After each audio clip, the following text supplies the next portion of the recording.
सुल्तान महमूद गजनवी का नाम सुना होगा, बहुत बड़े बादशाह गुजरे।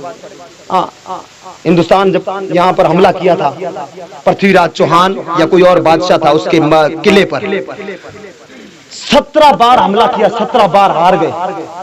17 बार हमला किया, हार गए सुल्तान महमूद गजनवी। अपने वजीरों से, फौजियों से पूछा कि हम हारते क्यों हैं? तो उन्होंने वजह बताई कि जब हमारी फौज आगे आगे हाथी चलते हैं, पीछे घोड़े, पीछे फौजी चलते हैं, हमारी फौज जब किले के दरवाजों पर पहुंचती है ना, तो दरवाजों पर बड़ी बड़ी मेखें लगी है, बड़ी बड़ी मेखें, कीले। हाथी जाके दरवाजों पे सर मारते हैं, वो कीले, वो मेखें हाथियों के सरों में चुभती है, खून के फवारे निकलते, हाथी भागते हैं, घोड़े खत्म, फौजी खत्म, इस तरह सब खत्म।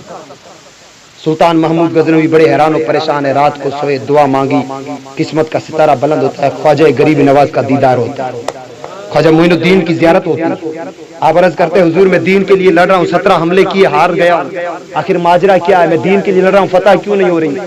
ख्वाजा गरीब नवाज फरमाते, तेरी फौज में 2 नबी के बच्चे मौजूद, 2 सैयदजादे हैं, तेरी फौज में 2 अली के बेटे मौजूद हैं, उनको सुबह बुलाना, उनसे मशवरा करना, जो वो कहे उन पर अमल करना। सुबह सुल्तान ने पूरे फौजियों को सामने खड़ा किया और कहा, तुम्हें अल्लाह का वास्ता, तुम्हें मुस्तफा की जुल्फों का वास्ता, तुम्हें मुस्तफा की नालैन का वास्ता, तुम्हें बीबी फातिमा के पर्दे का वास्ता, जो सैयद है वो बाहर निकला। अब इतने वास्ते दिए तो वो चुपचाप सर झुका के 2 फौजी, खूबसूरत चेहरे वाले जवान, 18-20 साल की उम्र, निकल के सामने आ गए। कहा, अगर तू हमें वास्ते ना देता तो कभी हम जाहिर ना होते। कहा, मेरे खेमे में आओ। खेमे बादशाह का खेमा था ना, तख्त बड़ा लगा हुआ। खेमे में पहुंचा, तख्त पर 2 शहजादों को बिठाया, फौजियों को आप हाथ बांध के नीचे बैठ गए। कहता है, मुझे बताओ हम हार क्यों रहे? बार बार उन्होंने यही वजह बताई, मेखे लगी हुई है, दरवाजों पर हाथी सर मारते, वो भागते वापस, सारे फौजी हाथी सब मर जाते हैं, घोड़े वगैरह। कहा, इसके लिए क्या करें? तो उन्होंने कहा, हमें लिख के दे, साइन कर, वादा करके हम जो कहें उस पर अमल करें। तो सुल्तान ने सोचा ऐसा कोई मैटर होगा, 1000-12 फौजी इधर उधर भेजने का, वादा कर लिया, लिख दिया। अब शहजादे कहते हैं कि कल जब फौज तैयार होना, हाथी सबसे आगे होना, तो एक हाथी के सर पे मुझे बांधना, दूसरे हाथी के सर पे मेरे भाई को बांधना। सिर्फ अभी तक दावे किए मुसलमान होने के लिए, दीन के लिए, कुर्बानियां नहीं दी है हमने, कुर्बानियां इस गुलाम हुसैन ने दी है कुर्बानियां। बातें मत करो, है हिम्मत तो बराबरी करके दिखाओ। अरे बराबरी तो अपनी जगह पर, चैलेंज के साथ में कहता हूं, गुलाम हुसैन के जो पांव में जूते हैं, उन जूतों से जो रेत लगती है, कोई माई का लाल उस रेत का भी मुकाबला नहीं करेगा, तो गुलाम हुसैन का मुकाबला तो बहुत दूर की बात है।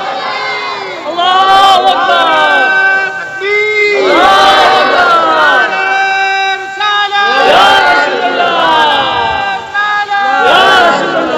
मुकाबले बड़े दूर की बात है। उन नालैन, उन जूती मुबारक से जो रेत लगती है, जर्रे, उन जर्रों का मुकाबला नहीं है।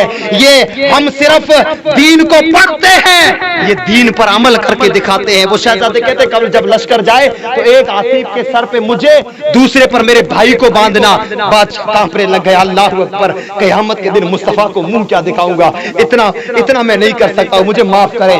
शहजादों ने कहा, नहीं, वादा कर चुके हो, इस दीन को हमारी जरूरत है, और हमें यकीन है कि जैसे ही नबी के बच्चों के, अली के बच्चों के खून के कतरे जमीन पे गिरेंगे, किला टुकड़े टुकड़े हो जाएगा।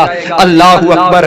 जब सुबह हुई, सारा लश्कर हैरान है, पूरी फौज हैरान है, हाथियों को तैयार किया गया, नबी के बच्चों को, अली के शहजादों को हाथियों के सरों पे बांधा जाता है। बादशाह महमूद गजनवी चीखे मार मार के रो रहा है, खुदा के वास्ते मुझे माफ करो, ऐसा मत करो। अब फौज रवाना होती है, चलते चलते वो हाथी जब किले के दरवाजे पर पहुंचते हैं, जोर से दौड़ करके हाथी अपने सरों को दरवाजों पे मारते हैं। वो बड़ी बड़ी मेखें अली के बच्चों के सीनों में उतरती है, फातिमा के दुलारों के सीनों में उतरती है, सीने फटते हैं, खून के फवारे निकलते हैं।